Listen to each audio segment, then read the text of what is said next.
boa noite. Está no ar o Jornal Regional e hoje começamos com um assunto muito sério, que é a invasão da Ucrânia pela Rússia.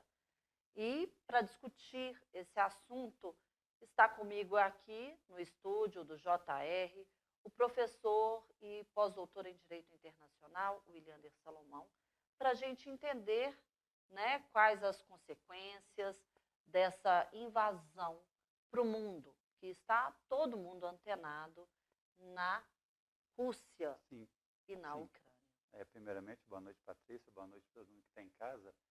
Sim, é uma situação que a gente não imaginava que ia acontecer em 2022, né, uma guerra na Europa, porque não deixa de ser uma guerra, e está todo mundo ainda se perguntando qual seria o fim disso e se é que vai ter um fim rápido ou não, porque a gente está aqui agora no meio do conflito que começou agora há poucos dias. Relações Williander, Rússia e Europa estão em jogo agora, então realmente é uma guerra provocada por uma invasão.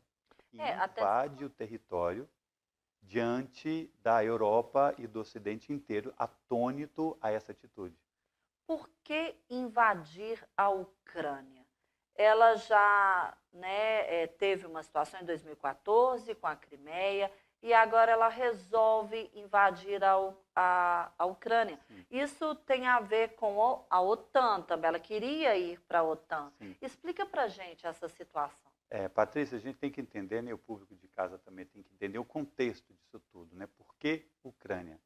A gente tem que ter em mente no passado, né, na história ali da região, que a gente está falando da Europa Oriental, que a Ucrânia era parte da União Soviética. Né? A União Soviética, aí, que era composta por várias repúblicas, e a Ucrânia era parte da União Soviética desde 1922, já aí no final da Primeira Guerra Mundial e depois da Revolução Russa em 1917. Então a Crimeia, a Ucrânia, junto com a Crimeia, né, que era uma região só, se tornaram parte desse grande governo socialista. E no andar, né, da década, logo depois da Segunda Guerra Mundial, e já no fim da União Soviética, que teve um fim aí em dezembro de 91, todas aquelas repúblicas que compunham a União Soviética se tornaram independentes e aí se formaram os estados novos ali, limites da Rússia, que se tornou Federação Russa. E a Ucrânia, né, independente em 91, começou então a se aliar ao Ocidente, né? A gente fala Ocidente, a gente fala Europa e os Estados Unidos, muito mais com a intenção de se aliar aos europeus e ao Ocidente, ao contrário do que queria a Rússia. Que a Rússia queria ainda que a Ucrânia, junto com as outras repúblicas, ainda continuasse ainda sob influência do próprio do governo feito no Kremlin. Só que a intenção não foi essa. Então a Ucrânia, né, é preciso que o pessoal saiba que a Ucrânia é um dos maiores países da Europa. Talvez por isso começar pela Ucrânia, Sim, né? Sim, e o terceiro maior contingente militar da Europa. Então a Ucrânia ela é muito importante estrategicamente para a Rússia, além dos dois territórios serem muito ligados à história, a tradições, as famílias são A famílias, língua, né? a língua. Apesar de que alguns especialistas falam que isso foi simbólico, mas parece que não, né? Sim. Há reatores lá, né? Sim, sim. Chernobyl, para quem não lembra, foi um maior desastre nuclear da Europa em 86 e é perto da capital Kiev, né? Praticamente perto da fronteira com a Bielorrússia, que é a aliada da Rússia hoje.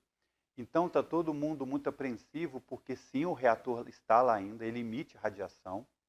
A pessoa que for visitar Chernobyl hoje, ela pode ficar poucos minutos ali, porque para um ser humano ainda é perigoso. Então, a Chernobyl tem que ter muito cuidado. Não pode ter nenhum confronto, não pode ter nenhuma guerra, não pode ter nenhum bombardeio ali. Porque se for, eles podem prejudicar, né, essa usina que está contida aí por muitas camadas de concreto. E tudo que não precisa agora é um novo desastre nuclear ali em meio a essa guerra. Aqui a gente estava vendo na tela, se puder colocar novamente, sim. a Ucrânia, né? Sim. A gente percebe o tamanho, né, dessa Sim, república. Exatamente. Aí para né? o pessoal de casa visualizar no mapa, que facilita entender, Temos aqui o mapa da Ucrânia, essa parte verde mais escura é a Rússia, e temos a Crimeia embaixo, e esse aqui é o Mar Negro. A parte leste da Ucrânia, que está mais conectada aos russos, onde tem grande população russa também. E a parte mais ocidental é toda ligada à Europa. Ali a gente tem a Polônia, Lituânia, Estônia, que eram antigas repúblicas da União Soviética. Ali, então, seriam separatistas. Isso. E a grande crise, por que aconteceu essa invasão, esse conflito? Porque desde 2013, havia um referendo ali na Crimeia que eles preferiram se separar da Ucrânia e se aliar à Rússia. E isso é território da Ucrânia, a Crimeia. E aí, então, em 2014, o governo Putin, ele anexou, unilateralmente, claro, toda a região da Crimeia, obedecendo o desejo dos russos que estariam convivendo na Crimeia, e tornou a Crimeia uma república autônoma da Federação Russa, o que causou problemas na Europa, que não podia ter feito isso, porque a Carta da ONU impede que qualquer país adentre outro território, faça uma agressão ao ponto de anexá-lo. Isso não existe. Uhum. Isso foi feito, o Putin justificando que foi um desejo da população russa da Crimeia, e pronto, a Crimeia hoje é parte da Federação Russa, sem a Ucrânia. E nessa época, 2013, 2014, ali no mapa, no leste da Ucrânia, fronteira com a Rússia, começaram movimentos separatistas pró-Rússia. E isso começou a gerar uma instabilidade ali na região, até que, recentemente, agora em fevereiro, o presidente Vladimir Putin, ele considerou essas duas repúblicas independentes, desvinculadas da Ucrânia. Então, quer dizer, desde o final de 2021 até agora, estava havendo combates nessa fronteira, com a Ucrânia se defendendo dos separatistas pró-Rússia, que queriam desvincular daquele território. E pertencer à Rússia. Agora, o Putin reconheceu a independência dessas duas regiões, como agora seriam estados soberanos na visão de Putin. Nenhum país reconheceu isso, só a Síria, por enquanto.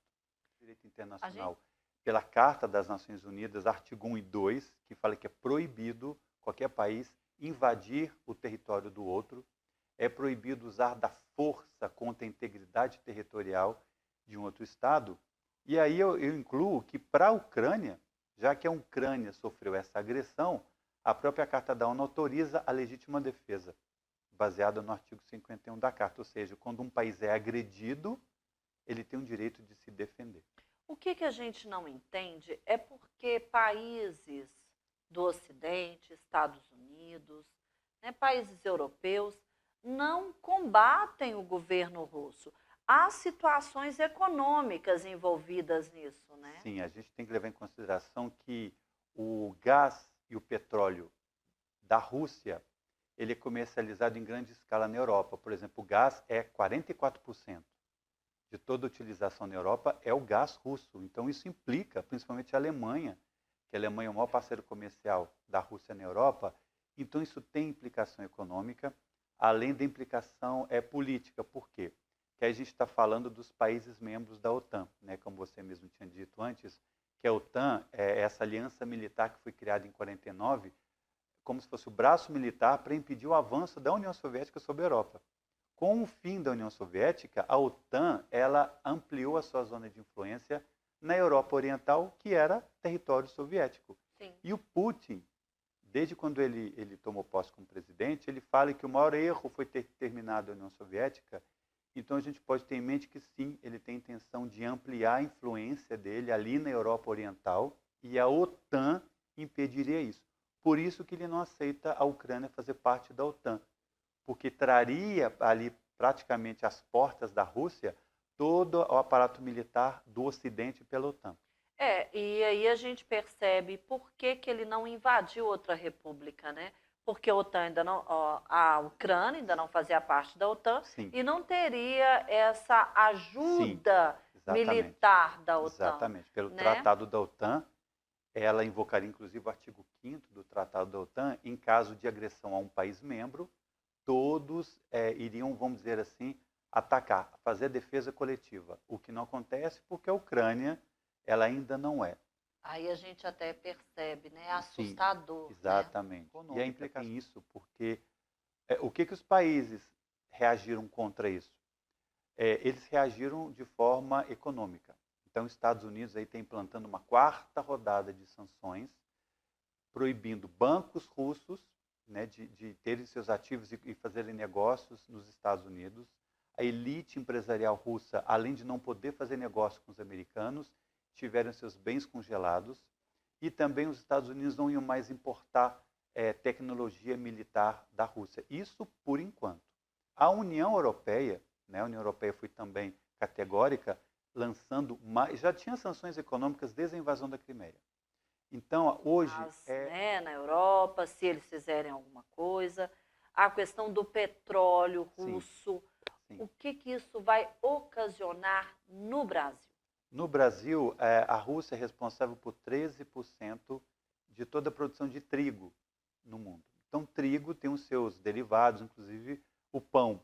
Sim. E isso pode encarecer, isso pode vir a faltar por causa desses embargos econômicos, pode faltar até insumos, isso pode prejudicar a produção dos derivados do trigo, pode prejudicar aumento, né? A gente já está com a gasolina tão alta, estourando, né? E com essa crise do petróleo russo também, pode levar ainda mais. Isso para o pessoal de casa entender que uma guerra gera consequências diretas e indiretas inteiro, né? para o mundo inteiro. E o Brasil não escapa. O Brasil e a Rússia. O Brasil e a Rússia eles fazem parte de um bloco econômico importantíssimo que chama os BRICS, que é Brasil, África do Sul, Índia, China e Rússia. É um bloco que incomoda muito a Europa, porque é um bloco de economias muito fortes, não é? Uhum. Então, o Brasil é um parceiro comercial, tanto da China como da Rússia. Só que nesse momento delicado que a gente vê um movimento contra a Rússia do Ocidente, então o Brasil, como é de costume da diplomacia dele, o Brasil fica neutro. Então, Itamaraty emitiu uma nota esses dias dizendo a favor do fim do conflito, a favor da diplomacia para que se encerre esse conflito. Né? Então, agora, o governo federal ainda não emitiu um pronunciamento a favor. Oficial. A diplomacia brasileira, desde o Barão do Rio Branco, foi pela diplomacia encerrar os conflitos com soluções pacíficas. Né? O Brasil ele sempre teve isso, e o Brasil sempre foi respeitado em sua política externa por causa disso.